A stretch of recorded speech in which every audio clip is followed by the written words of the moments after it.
नमस्कार दोस्तों, इस वीडियो में हम डिस्कस करेंगे कि कैसे आप माइक्रोसॉफ्ट वर्ड के अंदर एक टाइम टेबल को क्रिएट कर सकते हैं। अगर आप किसी स्कूल का, किसी क्लास का वीकली टाइम टेबल क्रिएट करना चाहते हैं, सो आप इन स्टेप्स को फॉलो करके वो टाइम टेबल क्रिएट कर सकते हैं। इसके लिए आपको सबसे पहले तो माइक्रोसॉफ्ट वर्ड को ओपन कर लेना है और माइक्रोसॉफ्ट वर्ड में जैसे आप देख सकते हैं यहाँ पे जो लेआउट है ये यहाँ पे पोर्ट्रेट लेआउट है। सो हमारा जो टाइम टेबल होगा तो वो थोड़ा वाइड फ्रेम में आएगा। इसके लिए आपको जो लेआउट है उसको सबसे पहले चेंज करना है। तो यहाँ पे मैं लेआउट को चेंज कर लूँगा। यहाँ हम लेआउट के ऑप्शन पे ऊपर क्लिक करेंगे, यहाँ ओरिएंटेशन पे जाएंगे और यहाँ पोर्ट्रेट की जगह हम कर लेंगे लैंडस्केप। सो सबसे पहले तो हमें ये जो ओरिएंटेशन है इसे चेंज कर लेना है फ्रॉम पोर्ट्रेट टू लैंडस्केप। इसके बाद हमें अपने टेबल को क्रिएट करना है। तो टेबल क्रिएट करने के लिए आप यहाँ इंसर्ट ऑप्शन पे क्लिक करेंगे। इंसर्ट के नीचे ही आपको टेबल का ऑप्शन दिखेगा, इस पर आपको क्लिक करना है और यहाँ आप देख सकते हैं टेबल के लिए ये अलग अलग रोज़ और कॉलम्स के ऑप्शंस हैं। जैसे आप यहाँ देख रहे हैं, मैं यहाँ पॉइंटर लेके जा रहा हूँ तो उतने कॉलम्स ये क्रिएट कर रहा है। वैसे अगर मैं नीचे की तरफ इसे थोड़ा करता हूँ पॉइंटर को मूव, तो उतनी ही ये रोज़ क्रिएट कर लेगा। सो अगर आपको इससे ज़्यादा रोज़ और कॉलम्स की ज़रूरत हो तो आप इंसर्ट टेबल के ऑप्शन पे भी यहाँ पे जा सकते हैं। इसमें आपसे नंबर ऑफ़ कॉलम्स और रोज़ एग्जैक्टली इन नंबर्स पूछा जाएगा, तो आप यहाँ पे भी वैल्यू डाल के अपने नंबर ऑफ़ कॉलम्स और रोज़ बना सकते हो। सो यहाँ पे आपको ओके पे क्लिक कर लेना है, तो आपका जो टेबल का फॉर्मेट है वो यहाँ पे सामने आ जाएगा। अब आपको फर्स्ट रो को यहाँ से क्लिक करके यहाँ ऐसे ड्रैग करना है और इसको सिलेक्ट कर लेना है। सिलेक्ट करने के बाद आपको यहाँ राइट क्लिक करना है और मर्ज सेल्स पे क्लिक करना है। इससे इसकी जो रोज़ जो कॉलम्स की लाइंस हैं वो यहाँ से इरेज हो जाएंगी और ये मर्ज होके एक सिंगल सेल बन जाएगा। यहाँ पे हम हेडिंग लिख लेंगे। जिस क्लास का भी आप टाइम टेबल बना रहे हैं वो हम मेंशन कर सकते हैं। यहाँ पे मैं वीकली टाइम टेबल लिख लूँगा और आगे वीकली टाइम टेबल ऐसे बना लूँगा। इसके बाद आप इसे सिलेक्ट कर सकते हो। सिलेक्ट करने के बाद बोल्ड कर लो, थोड़ा साइज़ इंक्रीज़ करके यहाँ से सेंटर कर लो। तो इस वजह से हमने ये हेडिंग बना ली है। इसी के नीचे अगर आप चाहें तो सब हेडिंग भी बना सकते हैं। यहाँ सिलेक्ट करके मर्ज सेल्स कर लें, तो ये गैप के लिए मैंने एक बना लिया है और यहाँ पे हमारी अब सब हेडिंग्स आएंगी। तो सब हेडिंग में सबसे पहले मैं यहाँ पे हेडिंग बना रहा हूँ डे/पीरियड।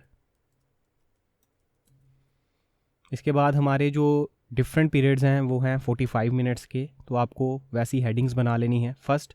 और फर्स्ट के आगे ब्रैकेट में हम टाइमिंग भी लिख लेंगे, जैसे 8 से लेके 8:45 हमारा फर्स्ट पीरियड होगा, तो यहाँ पे मैंने 8 और 8:45 यहाँ मेंशन कर लिए। ऐसे आपको डिफरेंट हेडिंग्स बना लेनी है। सेकंड पीरियड के लिए जो भी आपकी टाइमिंग है वो आप यहाँ मेंशन करेंगे। जैसे मेरी सेकंड पीरियड की टाइमिंग होगी 8:45 से लेके यहाँ पे 9:30 तक। सो यहाँ आप देख सकते हैं मैंने डिफरेंट सब हेडिंग्स क्रिएट कर ली हैं। सब हेडिंग्स क्रिएट करने के बाद आप इनको ऐसे सिलेक्ट कर सकते हो। सिलेक्ट करने के बाद आप बोल्ड कर लो और इनको मिडल अलाइनमेंट यहाँ से सेंटर कर सकते हो। अब आप देख सकते हैं फोर्थ पीरियड के बाद मैंने ये कॉलम छोड़ दिया है क्योंकि ये हमारा ब्रेक के लिए कॉलम है। सो इसके लिए हम यहाँ पे इसे ऐसे सिलेक्ट करके यहाँ मर्ज सेल्स कर लेंगे। वो मर्ज सेल्स करने के बाद इसमें हम टाइप कर लेंगे लंच ब्रेक। लंच ब्रेक लिखने के बाद आपको इसकी डायरेक्शन को सेट कर लेना है। उसके लिए आप यहाँ पे चले जाएंगे लेआउट पे और यहाँ पे टेक्स्ट डायरेक्शन का ऑप्शन होगा, इस पर आपको क्लिक करना है। तो आप देख सकते हैं इसने इस वजह से डायरेक्शन एडजस्ट कर ली है। रोटेशन के बाद आप इसे यहाँ से अलाइन भी कर लेंगे जिससे ये प्रॉपर सेंटर में एडजस्ट हो जाएगा। सो हमारी ये लंच ब्रेक का जो ऑप्शन था ये भी क्रिएट हो चुका है। अब यहाँ पे आ जाएगा हमारा डे एंड पीरियड्स। तो डेज़ के लिए आपको पता है यहाँ डिफरेंट डेज़ हैं, आप यहाँ पे एक एक करके डे मेंशन कर लेंगे, मंडे, ट्यूसडे, वेडनेसडे। सो यहाँ पे मैंने ये डिफरेंट डेज़ मेंशन कर लिए हैं और सैटरडे में हमारा यहाँ हाफ डे होता है, तो इसलिए यहाँ पे मैंने हाफ डे भी ब्रैकेट में मेंशन किया है। लास्ट रो मैंने इसलिए छोड़ी है, अगर आपको कुछ एडिशनल मेंशन करना हो तो आप उसमें लिख सकते हैं। अब यहाँ पे हमारा जो फर्स्ट पीरियड होता है वो इंग्लिश का होता है, हफ्ते में हर डे हमारा यहाँ फर्स्ट पीरियड इंग्लिश का होता है, इसलिए आपको बार बार इंग्लिश लिखने की ज़रूरत नहीं है। आप लंच ब्रेक की तरह ही इसे भी मर्ज सेल्स करके यहाँ इंग्लिश टाइप कर सकते हो। इसके लिए इसे सिलेक्ट करके राइट क्लिक करके मर्ज सेल्स पे क्लिक कर लें और यहाँ पे लिख लें इंग्लिश। लिखने के बाद आप इसको ऐसे सिलेक्ट कर लें और यहाँ पे टेक्स्ट डायरेक्शन पे जाके 2 बार क्लिक करें तो ये इस वे से आ जाएगा। उसके बाद ये अलाइनमेंट के इसके ऑप्शन आप इसको सेंटर में अलाइन कर सकते हैं। वैसे ही हमारा जो सेकेंड पीरियड होता है वो मैथ का होता है, तो अब इसके लिए भी सेम इसको यहाँ तक सेलेक्ट करें, राइट क्लिक करके मर्ज सेल्स पे क्लिक करें और यहाँ पे हम लिख लेंगे मैथ्स। तो यहाँ से इसकी डायरेक्शन को ऐसे सेट करके इसको सेंटर अलाइन कर लेंगे। थर्ड पीरियड यहाँ पे हमारा जो फ्राइडे तक है वो साइंस का होता है, और उसके बाद जहाँ सैटरडे है वहाँ पे मॉरल साइंस का पीरियड होता है। तो अगर आप चाहें तो एक एक करके यहाँ साइंस लिख सकते हैं और लास्ट में मॉरल साइंस मेंशन कर सकते हैं, अदरवाइज़ आप सेम कंसेप्ट भी मर्ज वाला यूज़ कर सकते हैं।